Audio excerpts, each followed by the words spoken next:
माझी most favourite नाही का, मोस्ट म्हणजे मी नाही एक्सप्रेस करू शकत ती मूवी माझ्यासाठी किती फेवरेट आहे, माझी किती आवडती मूवी आहे ती. आणि गाईज ती मूवी ना मला जर तुम्ही दिवसातनं 10 वेळा बघ म्हणलं ना तरीसुद्धा मी बघन, मला नाही बोर होणार. म्हणजे नाही का माझा टार्गेट आहे तो. मी एका दिवशी 3-3 वेळा पूर्ण मूवी विदाऊट स्किप करता बघितली आहे. आणि मला नाही माहिती माझं काय कनेक्शन आहे, but I love this movie so much. He movie बोलते गाईज मी तुम्हाला.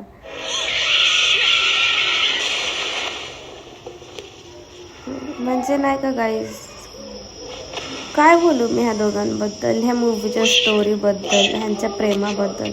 I just love this movie नाही का गाईज. आशिकी 2 एवढी आवडते ना की हे बघा मी डायरी कस्टमाइज केली आहे छोटीशी माझी. ह्याच्यात नाही का मी माझे फेवरेट डायलॉग्स मूवीमधले, फेवरेट फोटोज हे सगळं कस्टमाइज केलं आहे.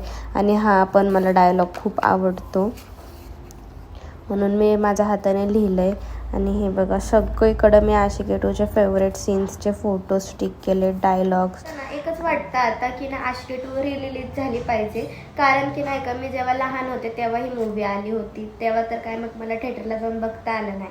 आता जर रिलीज झाली ना गाईज, मी नाही का बॅक सीट बुक करणार स्वतःसाठी. आणि नाही का जेवढ्या दिवस मूवी थिएटरमध्ये राहील ना तेवढ्या दिवस मी रोज जाऊन बघणार. ही माझं स्वप्न आहे की मला मोठ्या स्क्रीनवर मूवी बघायची आहे ती, कारण की आहेच मी तेवढी आशिकी 2 बघलो नाही का.